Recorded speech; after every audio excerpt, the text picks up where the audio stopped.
right, you nasty little freaks, let's get into it. Let's get into these Fear Street movies, these little movies for babies, based on a franchise of novels that only the ancient dead like me would even remember. Fear Street 1994 is the first in a trilogy of movies released direct to Netflix in 2021, based on the popular series of young adult novels by Rich Leather Stein. They're like Goosebumps, but with more murder and less haunted masks. Not no haunted masks, but fewer.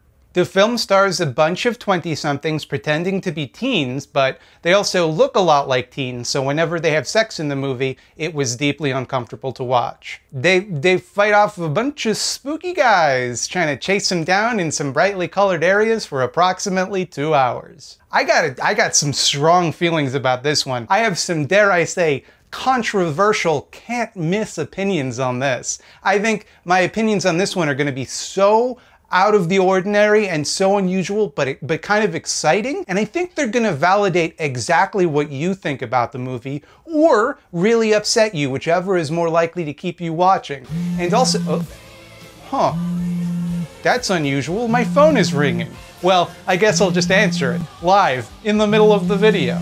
Hi there, Wet Puppet Party Line, this is Mildred speaking. What? What did you just say? Oh, hey, Bobby. Sorry, I didn't realize it was you. What's up? Don't even talk to me till I had my morning brew. You called me, Bobby. Yeah, I know, but, you know, all the same.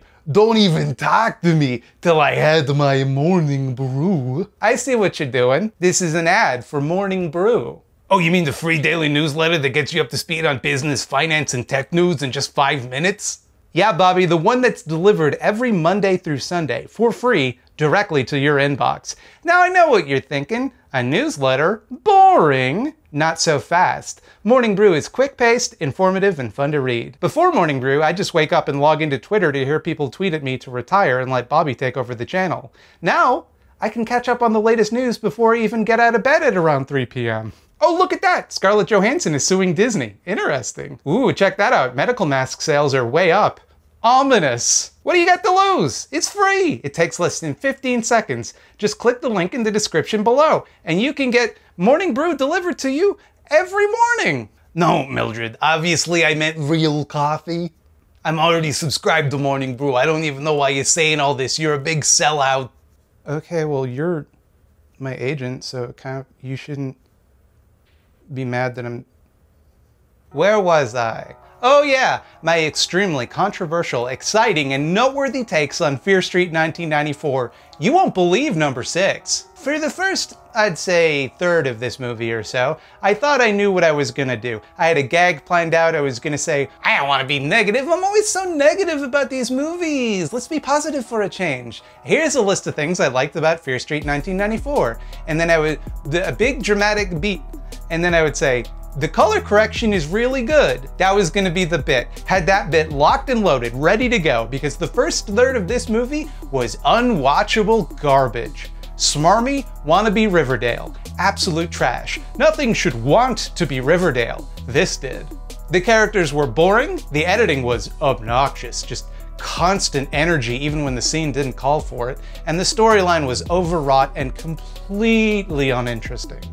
It was awful. In the middle, I just started folding laundry because I got so bored. I thought, okay, this is a movie for teens, not for adults. There's nothing here for me or my audience. Because it had that Joss Whedon, Kevin Smith quippy dialogue where every character sounds exactly the same. It does that thing where high school is portrayed as this chaotic nightmare world where the kids run loose and the adults have no control, and everyone is unreasonable and hostile unless they're a main character. There's a scene, for example, where the football coach announces there will be a candlelight vigil for a girl who was gruesomely murdered the previous day, and everyone boos. Her classmates all boo that they have to do a vigil. And I know high school football is a big deal in America, you weirdos, but I feel like at any real high school, the teachers would be like, hey guys, what the absolute fuck? It's supposed to be this small town. I don't think their football team is bringing in the big bucks. Why isn't anyone saying anything about this really bad behavior? And I was just like fucking miserable. I was like, I've done it again. I've committed to another series of movies that's gonna make me progressively angrier. But then, out of nowhere, the movie got good. Not just good, actually, kinda great. Like, let's be honest with ourselves, there's only so much we can expect from a Netflix original adaptation of a bunch of 90s pulpy young adult novels, but like, as a mindless slasher, the movie picks up steam in the second act and becomes ridiculously fun. The conceit of the movie is that in the year 1666, this witch named Sarah Fear was burned at the stake and placed a curse upon the town of Shadyside. She would occasionally enthrall the minds of Shadyside citizens and turn them into spree killers, all of whom mirror different slasher tropes, like there's Bone Lord, who's a Scream from the movie Scream, Sackhead, who's a Jason, and Knife Girl, who just sings nursery rhymes and has an old-timey razor. I don't know what she represents. These aren't their names in the stories, obviously. I'm calling them these things for clarity's sake. And that's neat, right? That the movie takes place in the aftermath of a bunch of slasher movies we haven't seen yet, some of which I assume we will see in the sequels. With all of those slashers coming together to kill the characters in this movie? Neat! That's fun! The first third of the movie is just Bone Lord, who is easily the most boring of the three killers. The film really picks up when it introduces the other two, who bring way more tension to the story, especially Sackhead, who is just a genuinely menacing slasher villain. Like, he's obviously modeled after Jason in Friday Part 2, but he reminds me way more of Kane Hodder's portrayal of Jason, the best portrayal of Jason, with that same angry breathing that makes him so good at that. And it's not just the added killers either, like the story takes some fun twists that I wasn't expecting. A few times I found myself saying, boy, it'd be cool if this happened, only for something way more clever and cool to happen. The characters, who were all extremely rote and annoying at the beginning of the story, become far more dynamic and likable towards the middle. And then they all have satisfying arcs, learning and growing from what they've gone through by the end. The sappy romantic drama between the two leads bored me to tears at first. But by the end, I was invested in these two kids getting a happy ending, which is more than I can say for most slashers of this kind, some of which I love to absolute bits. Like, you think I care about the romance story in My Bloody Valentine? I don't! I cared about it in this somehow though, and I kept waiting for the other shoe to drop for the movie to go back to being trash. But it didn't. It stayed good the whole time. The third act was really strong, with some impressively gruesome gore that I never would have expected from a movie like this. The many, a little too many plot threads sewn in the first act all weave together in an interesting and conclusive way by the third, and the ending left me on the edge of my seat. I cannot wait to see part 2. And that's buck fucking wild to me. I've never seen anything like that. I've seen plenty of TV shows that have struggled to find their feet, but never a movie. Like, presumably they didn't film this movie in order and get better as they went. I don't know what happened. Don't get me wrong, this isn't like an all-time classic, but it's for what it is, it's solid. You gotta grade this on a sliding scale, I think. Also, I didn't read none of these books. I don't know if it's at all accurate to the books or the tone of the books. I read a lot of Goosebumps. I didn't read Fear Street, but based on what I could wiki, it seems like they got some cheeky little references in there. I don't know if anyone read Fear Street and is like, oh, they better get the lore right. They better respect Fear Street continuity in this movie for teens.